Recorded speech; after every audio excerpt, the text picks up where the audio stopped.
we pay somebody only $4 an hour? They're not very valuable to the marketplace. Now, we got to make that distinction, to the marketplace. Might be a valuable brother, a valuable member of the community, a valuable member of the church, valuable member in the sight of God, to the human family, of course, those kind of values. But to the marketplace, which is called what? Reality. Reality is, if you're not very valuable, you don't get much money. Those are called the facts. I mean, that's how that is. Well, then, how do you get more money? Simple answer. Somebody says, well, I'll go on strike for more. Well, here's a major problem with that. Here's a major problem with that. You can't get rich by demand.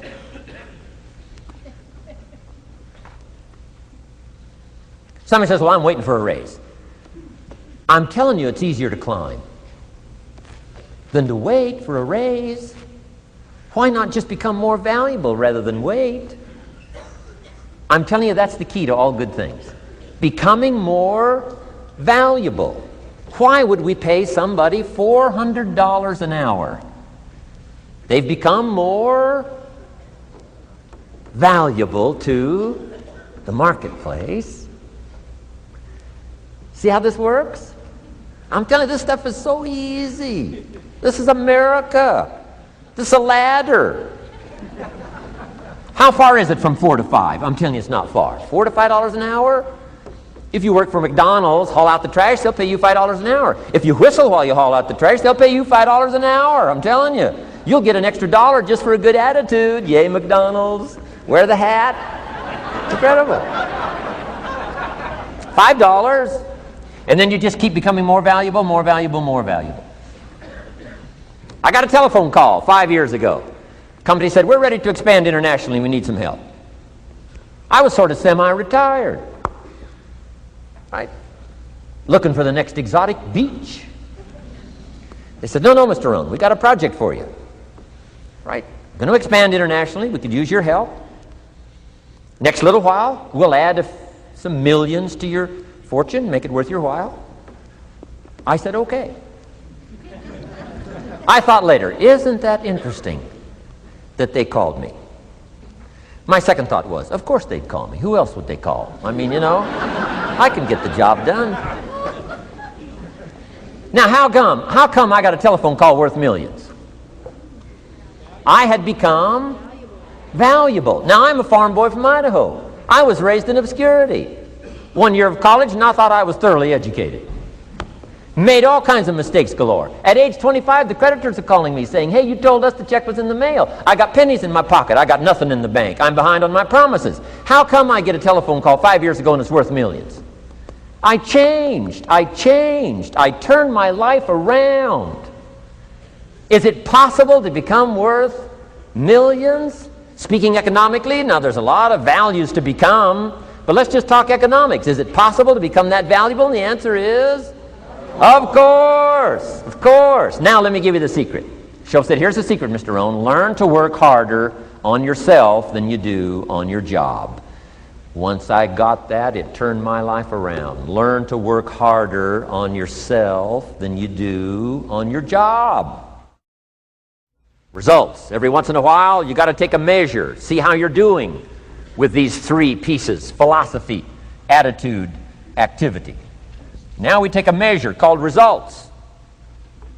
What is the results at the end of the day, the results at the end of the week? You can't let too much time go by without checking. When time goes by, 6 years I'd been out there working when I met my teacher, Mr. Shoaff. Shoaff said, well, Mr. Rohn, let's just go through a little summary here. He said, in the last 6 years, how much money have you saved and invested? Let's go through a little tab list here. How much money have you saved and invested the last 6 years? I said, what? 0. He said, you have messed up. You remember these notes. I like that. You've messed up. He said, who sold you on that plan?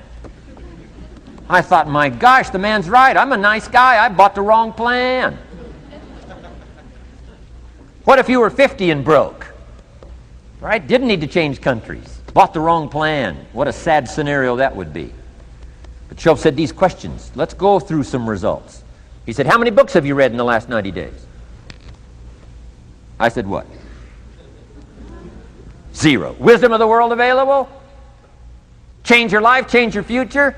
Wisdom of the world available? Develop any skill you want, earn the kind of income you want, have all the treasures you want, equities you want, relationship with your family that you want, everything that you want available, and the wisdom of the world to help you get it. Haven't read any books in the last 90 days. My teacher said, Mr. Rohn, you have messed up. I'm telling you, you've got the deal. Shoaff said, Mr. Rohn, in the last 6 months, how many classes have you taken to improve your skills or to develop new skills? Go for the American dream. Become rich and powerful and sophisticated and healthy and influential. How many classes have you taken in the last 6 months? I said, how many? 0. He said, you have messed up. He said, you don't need to unmess the country. You don't need to straighten out the perplexed. You don't need to straighten out any of this stuff. All you've got to do is look within and let results teach you a great deal about your own activity, your own attitude, and your own philosophy. I went through that process.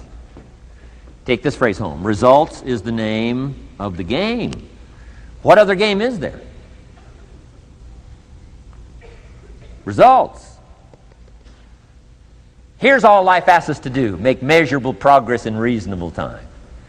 Just take home that little phrase. Good phrase. We're asked in life simply to make measurable progress in reasonable time. We demand it of our children. How many years do you want your child to spend in 4th grade? Approximately. About 1. If it looks like they're not going to make it, we pour on the pressure, called legitimate pressure, lack of results. Peer pressure, family pressure, school pressure, community pressure.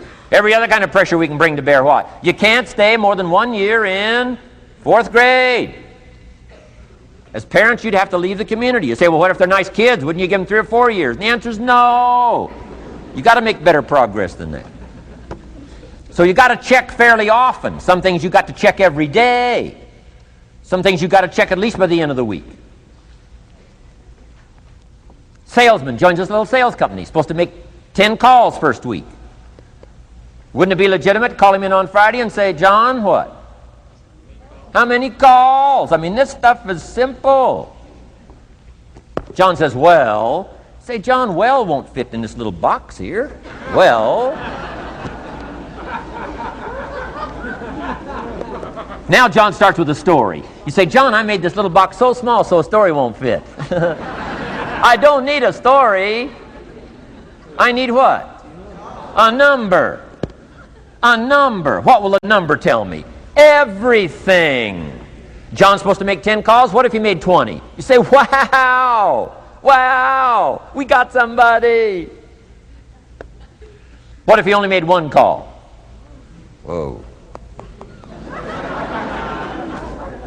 Will that tell us something about John's philosophy? And the answer is yes. Will it tell us something about his attitude? Of course. Will it tell us something about his disciplines? Of course. And if he wants a lesson in life change, all he has to do is be willing to face the numbers and come up with the results that will teach you to either celebrate if you got good results or fix whatever needs to be fixed in your philosophy, attitude, activity called disciplines.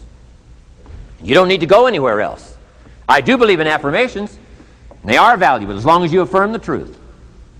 Because it says in ancient scripts, the truth, what? Will set you free. Free to do what? Amend your errors and pick up new disciplines. That's what the truth is for, to help us amend our errors and pick up the disciplines for life change. That's what the truth is for. So I do believe in affirming the truth. If you're broke, best thing to affirm is, I am broke. You put that up on the refrigerator where you can see it every day. I mean, that's how you do that. Now, if you need a little additional affirmation, you just put up there, I'm 40 and broke. I mean, you know, that ought to do it. And if you need just a little more, put up there, I live in America and I'm 40 and broke. That's enough to turn your life around. It says, hey, something is wrong. Somewhere I have messed up. Now, I'm telling you, if you'll start with that, it's called the process of life change, and it doesn't matter how small the process is to start.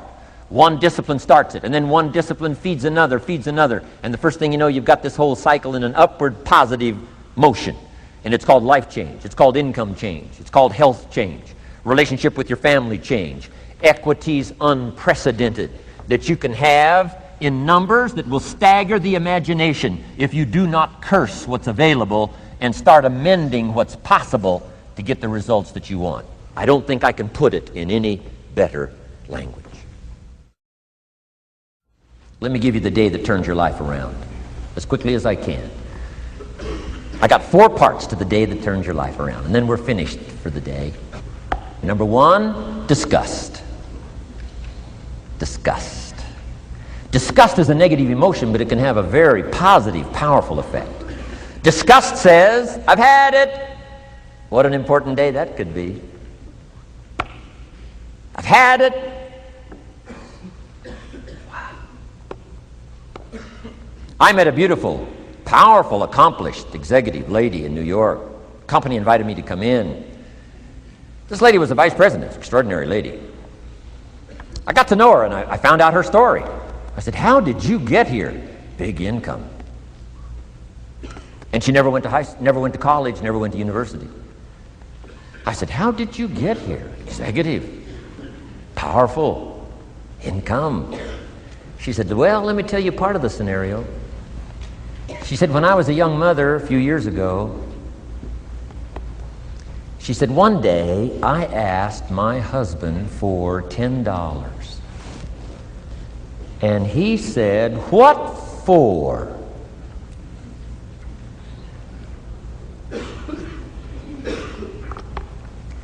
She said, before that day was over, I decided I would never, ever ask again. She said, I started studying opportunity, found it, took the classes, put myself through the schools, did the scenario. Now I'm vice president. I make a lot of money. And she said, I kept my promise. I've never, ever had to ask again. It's called a life-changing day. The day you say, enough is enough. Now, if you can add an act to your disgust, it helps. A man takes a shotgun to his car, blows out every window, destroys every tire, puts 100 rounds in it, and says, I've driven this embarrassing thing for the last time. And then he saves it. He saves it. And later when somebody says, how did you become rich and powerful? He says, let me show you this car. One day I'd had it up to here, I blew it to smithereens. Enough is enough. Powerful. Here's the last 3. Next is decision. Decision making is a life-changing day. If you went home today and in the next few days cleaned up a list of decisions, it could furnish enough inspiration for the next 5 years, 10 years. What an inspiring day, the day you can bring yourself to decide. And here's the 3rd one, desire, wanting to bad enough. Who knows the mystery of that? We don't know. But here's something I do know. Sometimes desire waits for a trigger, waits for something to happen. Who knows what the happening may be? A song, the lyrics, a movie, the dialogue, a seminar, a sermon, a book, an experience, confrontation with an enemy, a conversation with a friend who finally levels with you.